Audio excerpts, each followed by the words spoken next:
Hey guys, welcome back to the channel. आज की इस वीडियो में हम जेकेएसएसबी फॉरेस्टर का सिलेबस डिस्कस करेंगे और उसके लिए जो बुक्स रिकमेंडेड होंगी वो भी मैं आपको बताऊं। बहुत सारे लोग काफी देर से कमेंट कर रहे हैं कि हमें जेकेएसएसबी फॉरेस्टर के बारे में बुक्स रिकमेंड करो या कुछ सोर्सेज मेंशन करो जहां से हम इस चीज को पढ़ें। और क्योंकि सिलेबस में ज्यादातर चीजें एक्सप्लेन नहीं की गई है तो इस बात को लेके काफी कैंडिडेट्स कंफ्यूज है कि डायरेक्ट लिखा है इन्होंने न्यूमेरिकल एबिलिटी, अब कौन कौन से टॉपिक उसके अंदर पढ़ने हैं, या यहाँ पे हिस्ट्री लिखा है, जियोग्राफी लिखा है, इंडियन पॉलिटी लिखा है, उसके अंदर हमें कितने टॉपिक्स पढ़ने हैं, ये यहाँ पे काफी कंफ्यूजिंग है।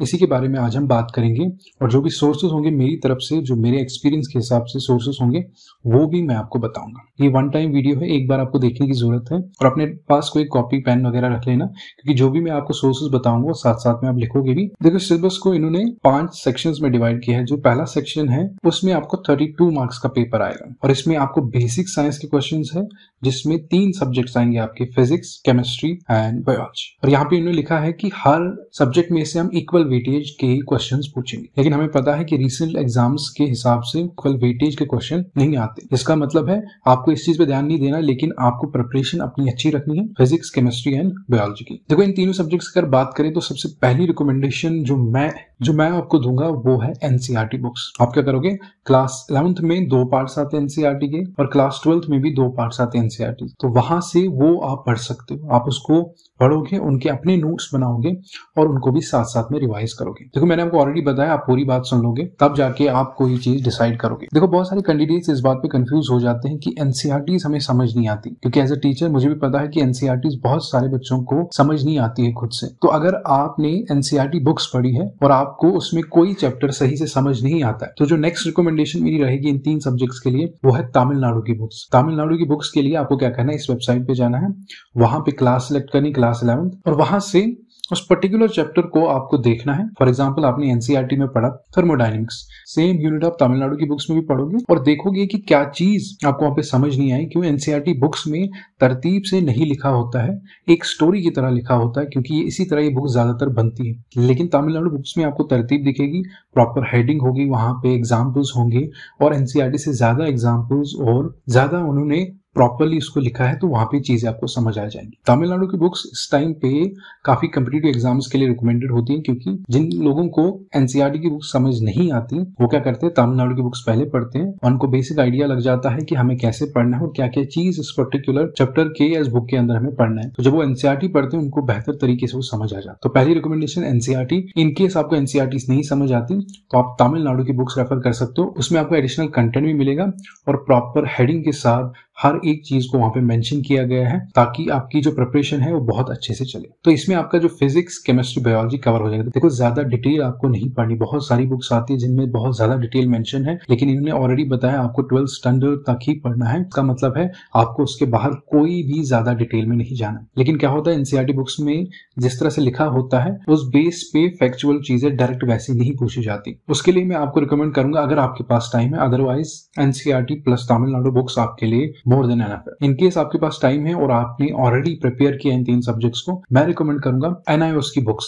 आप क्या करोगे, इनको थोरली पढ़ोगे, आपने जो भी चैप्टर पढ़े वहां से भी सेम चैप्टर आप पढ़ोगे और आप देखोगे वहां पे कुछ एडिशनल सोर्सेज भी मेंशन होंगे, तो वहां से आप वो चीज देख सकते हो, उसको नोट डाउन करोगे। एक ही बार आपको पढ़ने की जरूरत पड़ेगी। फॉर एग्जाम्पल, आपने थर्मोडायनेमिक्स का चैप्टर पढ़ा या इलेक्ट्रोस्टैटिक्स का चैप्टर पढ़ा, वहां पे आप सेम चैप्टर जब एनआईओएस की बुक से पढ़ोगे आप देखोगे कुछ एक्स्ट्रा कंटेंट अगर मेंशन है वो उसको आप नोट डाउन करोगे। लेकिन ये मैं तब रिकमेंड करूंगा जब आपने ये चीज ऑलरेडी प्रिपेयर की है। अदरवाइज एनसीईआरटी प्लस तमिलनाडु की बुक्स आप पढ़ोगे वो मोर देन आपके लिए एनफ है, क्योंकि ज्यादातर चीजें आपकी उसी से कवर हो जाएंगी। उसके बाद जब आप एमसीक्यू सेशन लगाओगे, कोई नई चीज सीखोगे, उसको भी आप नोट डाउन करोगे। एक बहुत इंपॉर्टेंट कंपोनेंट है, इसमें आपको 32 मार्क्स है, तो इस चीज को आपको बिल्कुल भी स्किप नहीं करना। नेक्स्ट सेक्शन है आपका मैथमेटिक्स और न्यूमेरिकल एबिलिटी का। देखो, पहला ही है न्यूमेरिकल एबिलिटी। न्यूमेरिकल एबिलिटी में बहुत सारी चीजें आपको पढ़नी पड़ेगी, जैसे नंबर सिस्टम है, प्रॉफिट एंड लॉस है, कंपाउंड इंटरेस्ट, सिंपल इंटरेस्ट, ये सारी चीजें आपको पढ़नी है। देखो, यहाँ पे आपको जो दिख रहा है स्क्रीन पे, सारे टॉपिक्स आपको पढ़ने हैं बेसिक न्यूमेरिकल एबिलिटी को कवर करने के। इन शॉर्ट में इसके बेसिक मैथमेटिक्स का पोर्शन आता है और मैंने भी बहुत सारे टॉपिक्स बेसिक न्यूमेरिकल एबिलिटी के चैनल पे कवर किए, वहां से भी आप उनको देख सकते। नेक्स्ट टॉपिक है डाटा इंटरप्रिटेशन। देखो, डाटा इंटरप्रिटेशन में क्या होता है, ज्यादातर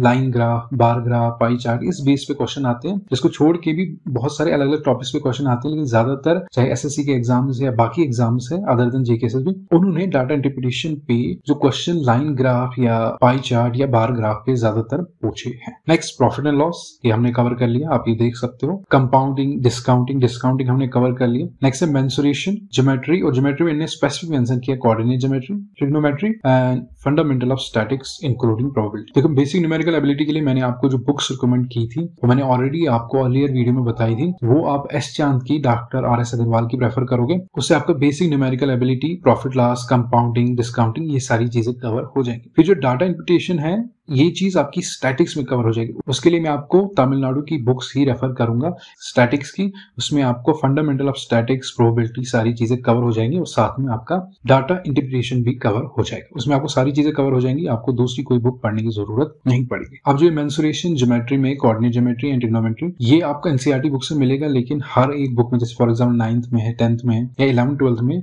हर एक चीज में अलग अलग मेंशन है, क्योंकि पहले 9th में आपको बेसिक स्टार्ट हो जाता है 2D ज्योमेट्री में, फिर आप next coordinate geometry 2D base पे ही पढ़ते हो, 11th 12th में आप 3D बेस पे पढ़ते हो। तो अगर आप वैसे कर सकते हो तो 9 से 12th तक की जो बुक्स आती है मैथमेटिक्स की, वहां से आपका मेंसुरेशन, ट्रिग्नोमेट्री और कोऑर्डिनेट ज्योमेट्री कवर हो जाएगा।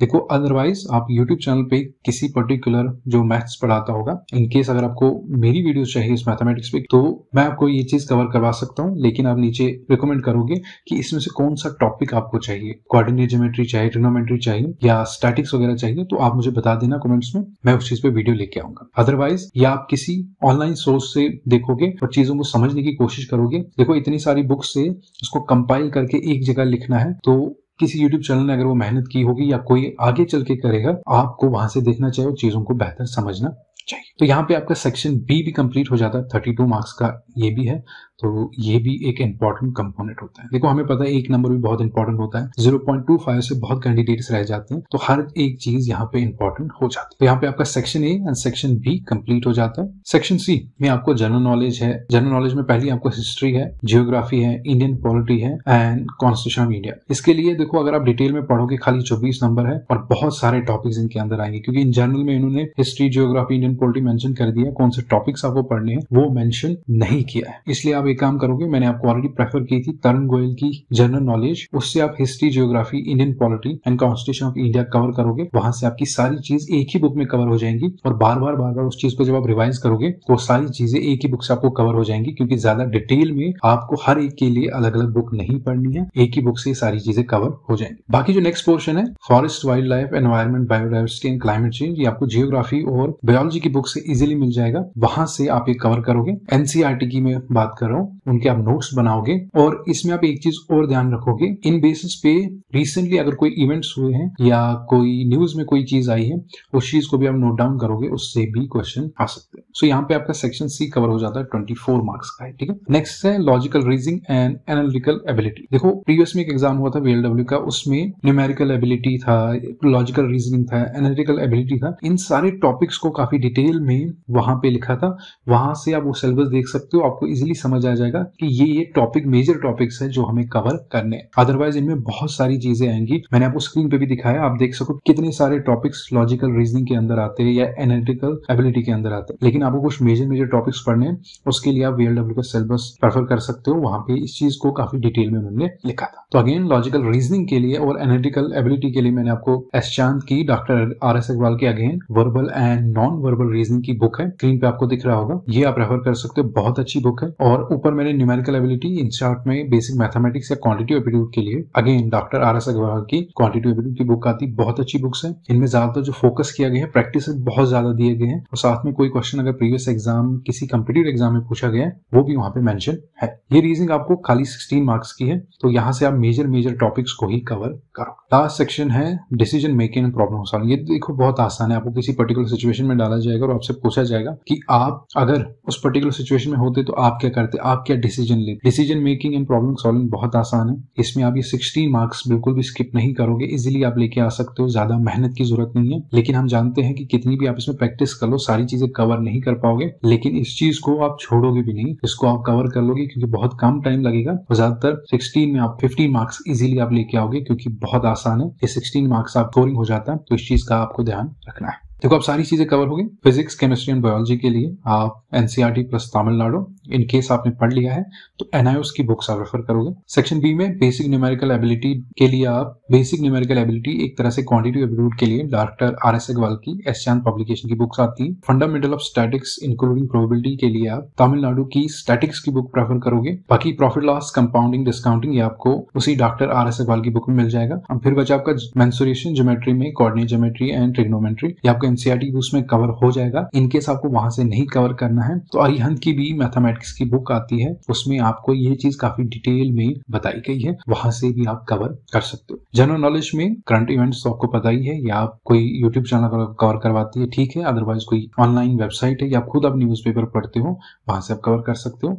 History, geography, Indian polity and constitution of India, again Tarun Goyal, और ये चीज आपको बायोलॉजी एंड जियोग्राफी के एनसीईआरटी बुक से मिल जाएगा, वहां से आप उनको नोट्स बनाओगे और कवर कर लोगे। लॉजिकल रीजनिंग के लिए जो बुक मैंने आपको रिकमेंड की थी, verbal and non verbal reasoning by doctor R S. Agarwal, and decision making and problem solving में जो यूट्यूब ऑनलाइन सोर्सेस है वहां से आप कवर करोगे। बहुत आसान है, इसमें आपको पर्टिकुलर सिचुएशन में डाला जाता है, उसमें आप खुद सोचोगे वहीं पे और आप आंसर कर पाओगे। देखो problem solving and decision making ज्यादातर मैनेजमेंट में पढ़ाया जाता है, तो जो फंडामेंटल्स ऑफ मैनेजमेंट है बुक आती है, उसमें आपको ये इजीली ये कंटेंट मिल जाएगा। तो आप ऑनलाइन सर्च भी करोगे, आपको कोई ना कोई बुक मिल जाएगी डिसीजन मेकिंग, प्रॉब्लम सॉल्विंग के जो कंटेंट है वो आपको इजीली और बहुत अच्छा कंटेंट आपको वहां से मिल जाएगा। इन केस अगर आपको कोई और कंफ्यूजन रहता है तो आप नीचे कमेंट करोगे, मैं वहीं पे आपको आंसर कर दूंगा। देखो ये मेरी तरफ से रिकमेंडेशन थी, एज पर माय एक्सपीरियंस मैंने आपको बुक्स रिकमेंड की, आप इन बुक्स को चेकआउट कर सकते हो। चेकआउट करने के लिए आपको सारी चीजें पढ़ने की जरूरत नहीं है। कोई चीज अगर आपने ऑलरेडी पढ़ी है कहीं से, आप एनसीईआरटी या तमिलनाडु की बुक उठाओगे या जो भी बुक मैंने किसी पर्टिकुलर कंटेंट के लिए रिकमेंड की, वहां से आप चेकआउट कर सकते हो। आपको खुद समझ आ जाएगा कि उनमें कितना रिच कंटेंट है। आई होप आपको ये कंफ्यूजन क्लियर हो गया होगा। सो मिलते हैं अगली वीडियो में। Till then take care and thank you for watching.